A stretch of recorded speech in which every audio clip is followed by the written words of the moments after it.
सबसे पहली नवरात्रि का व्रत किसने किया था? उत्तर दीजिए। सबसे पहला नवरात्रि का व्रत, नवरात्रि की उपासना सबसे पहले किसने करी थी? भगवान राम। अश्विन के नवरात्रि में भगवान राम ने 9 दिन तक कलश की स्थापना कर लंकाधिपति रावण को मारने के लिए मां जगत जननी की आराधना करी। भगवान राम ने मां जगत जननी की आराधना, मां जगदम्बा की आराधना।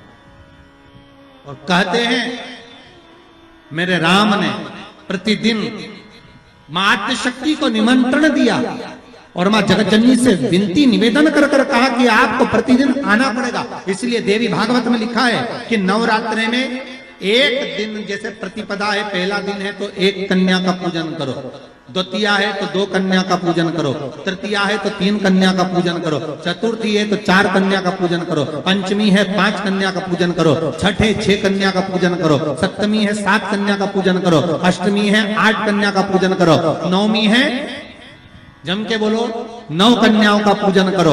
और अगर इस तरह से आप पूजन नहीं कर सकते नवरात्रि में तो 9 कन्याओं का पूजन एक साथ या तो अष्टमी के दिन या नवमी के दिन कर दो, या मध्य में बीच में भी आप कर सकते हो एक साथ। पर अगर आपकी कोई कामना है, आपकी कोई इच्छा है, मालूम पड़े, जैसे कई लोग कहते हैं कि हमारी इच्छा है, हमारी वो मकान नहीं बिक रहा, या हमारी वो जमीन नहीं खरीदी जा रही, या हमारी कोई कंपनी नहीं डल रही, या हमारे काम में ये अड़चन आ रही है, तो नवरात्रि में 4 नवरात्रि में से किसी भी नवरात्रि में आप नियम बना लो कि एक कलश की स्थापना कर एक दिन में 1 कन्या का पूजन कर उसको भोजन कराना, लाल वस्त्र देना, लाल चुनरी देना, दूसरे दिन में 2 कन्याओं का पूजन कर लाल वस्त्र ओढ़ाना, लाल चुनरी देना, तीसरे दिन में 3, चौथे दिन में 4, 5वें दिन में 5, ऐसे 7-9 दिन तक एक कन्याओं के क्रम को बढ़ाते आप उस पूजन का विधान प्रबल कर सकते। आज किसी का फोन था सुबह, तो कोई कह रहे थे कि हमें गुरुजी से बात कराओ, तो समीर जी ने बताया कि फोन आया था और वो बोल रहे थे कि हमें नवरात्रि में अगर मान लो कोई साधना करना हो तो कौन सी साधना करना चाहिए, हम किसकी आराधना करें, हम 9 दिन तक किसकी साधना करें।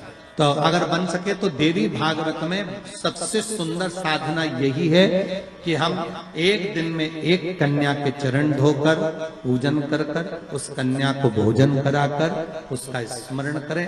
हाँ, ये जरूर है, अभी कोरोना महामारी चल रही है तो इस नवरात्रि में भले ना करें, पर आगे की नवरात्रि में जब नवरात्रि अच्छे रहे, कोरोना से मुक्त रहे, तब आप किसी कन्या को 1 दिन में 1, 2 दिन में 2, 3 दिन में 3, 4 दिन में 4, 5 दिन में 5, ऐसे नवरात्रि 4 बार जो नवरात्रि आती, किसी भी नवरात्रि में आप स्मरण कर उसका फल मिलेगा।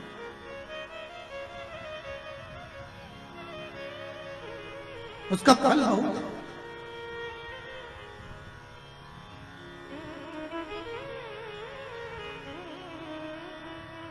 जैसे बेलपत्री का किया गया दान छिन्न नहीं माना गया। किस चीज का दान? जम के बोलिए जरा। बेलपत्री। बेलपत्री का किया गया दान छिन्न दान नहीं है, समाप्ति नहीं होती। बेलपत्री अगर आपने कोई आपसे कहा जी तुम्हारे यहाँ बेलपत्री लगी है, जरा 8-10 दे दोगी क्या? बिल्कुल। और उससे कहो बेलपत्र तू मत तोड़, हम तोड़ कर देते, और अपने हाथ से बेलपत्र निकालकर उसको दो दान। ये छिन्न दान नहीं है, ये समाप्त नहीं होता। ये बेलपत्र का दान अविरल दान बढ़ता है।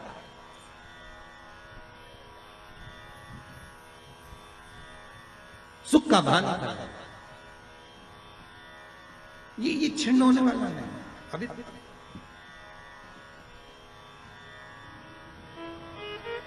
हम जजमानों को भी कई बार कहते हैं कि आप लोग तो बड़े धनभागी हो, शिव महापुराण की कथा जैसे अभी इस परिवार में हो रही है, हम तो इनसे भी कहेंगे कि आपके पूर्वजों का कोई पुण्य होगा।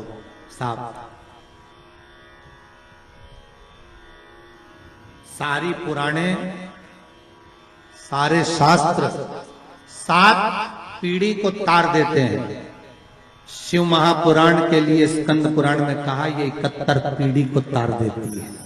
71 पीढ़ी तर जाती है मात्र एक बार शिव शंकर की कथा का स्मरण करने पर, शिव महापुराण को श्रवण करने पर। 71 पीढ़ी। लोग समझते नहीं है, मंदिर में जाते हैं, भगवान पे चढ़ा हुआ फूल, भगवान पे चढ़ी हुई बेलपत्री पूरे मंदिर में जहां वहां पड़ी रहती है और लोग उस पे से चलते हुए लांघते हुए निकल जाते हैं। पंच पुष्प शिव महापुराण की 2 बातें अपनी जिंदगी में उतार कर रखना।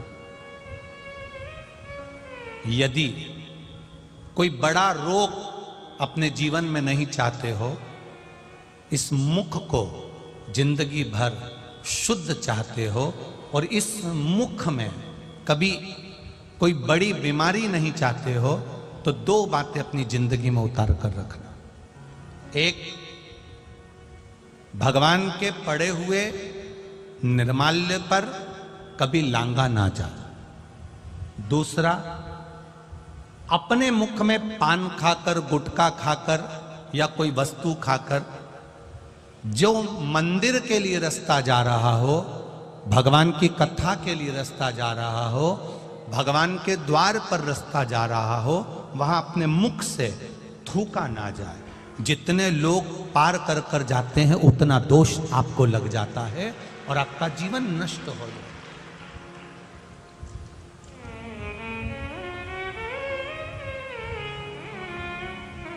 बीच पथ पर जिस मार्ग से भगवान शंकर का शिवालय जा रहे हो, जिस मार्ग से भगवान के मंदिर जा रहे हो, जिस मार्ग से अगर कोई नारी, कोई पुरुष, कोई बच्चा, कोई बूढ़ा, कोई व्यक्ति 1 लोटा जल लेकर भी अगर भगवान के मंदिर जा रहा है, उस मार्ग पर, बीच मार्ग पर अगर कोई थूकता है और उस थूक को जितनी बार लोग लांग कर मंदिर के द्वार तक जाते हैं, उतना उतना रोग इस शरीर के अंदर बढ़ता चले जाता है। इसलिए हमारे यहाँ पहले के समय में, आज के लोगों को तो स्मरण है कि नहीं है, पहले तो थूकने के लिए भी एक पीकदान होता था जिसमें थूका जाता था। आज के जमाने में तो आदमी पूरी पृथ्वी को पीकदान बना कर रखा है, जहां मर्जी पड़ती है वहां थूक देता है।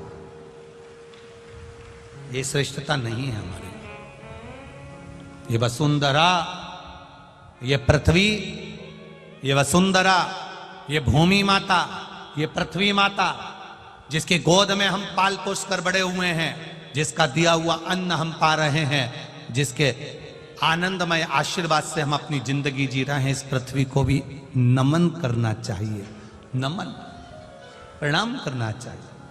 हम हमेशा कहते आए हैं, आज फिर कहते हैं, जिसकी बंजर भूमि पड़ी हो, जिसमें अनाज भी नहीं होता हो, बहुत मेहनत कर ली है, उस भूमि में कुछ नहीं होता, लोगों ने कह दिया इस भूमि में कुछ नहीं होता, ये जमीन बेकार है, ये जमीन बेकार है, ये जमीन बेकार है। आपसे निवेदन करना चाहेंगे, किसी मंदिर का निर्माल्य जो शिव जी पर चढ़ा हो, इकट्ठा हो गया हो, उस मंदिर के निर्माल्य को एकाग्रित कर लो, डलिया में भर लो और पूरे भूमि पर उस निर्माल्य का खाद बनाकर, उस पूरी जमीन पर आप उस निर्माल्य के खाद को थोड़ी थोड़ी दूर पर इतना इतना खड्डा खोद कर बाबा के उस निर्माल्य को डालना प्रारंभ करिए। क्यों? क्योंकि उससे भूमि की उपज देवाधिदेव महादेव की कृपा से अपने आप बढ़ना प्रारंभ हो जाएगी। उसको रखो, डालो, सभी जगह पर नहीं, कुछ स्थान चिन्हित कर लो कि हाँ ये बमूल का पेड़ है, इसके नीचे मैंने रख दिया, बे पीपल का पेड़ है, इसके नीचे मैंने रख दिया। उस निर्माल्य का एक बाबा से निवेदन कर कर, बाबा बस आपको लेकर जा रहा हूं, ये समझो कि आप मेरी भूमि को उपजाऊ आप बना सकते हो, मेरे जीवन को धन्य आप बना सकते हो। उससे 2 फायदे होंगे। क्या? एक, निर्माल्य जो इकट्ठा होता है, लोग उसको ले जाकर नदी में डाल देते हैं, नदी में डाल देने से नदी दूषित हो जाती है, नदी में प्रदूषण हो जाता है। तो वो निर्माल्य जब आप जमीन में ले जाकर गाड़ोगे, डालोगे, तो नदी भी शुद्ध होगी और भूमि में भी उसकी खाद बनकर उस भूमि पर भी उसका शुद्धता का भाव जागृत होगा। आप करो उससे, आप कहो।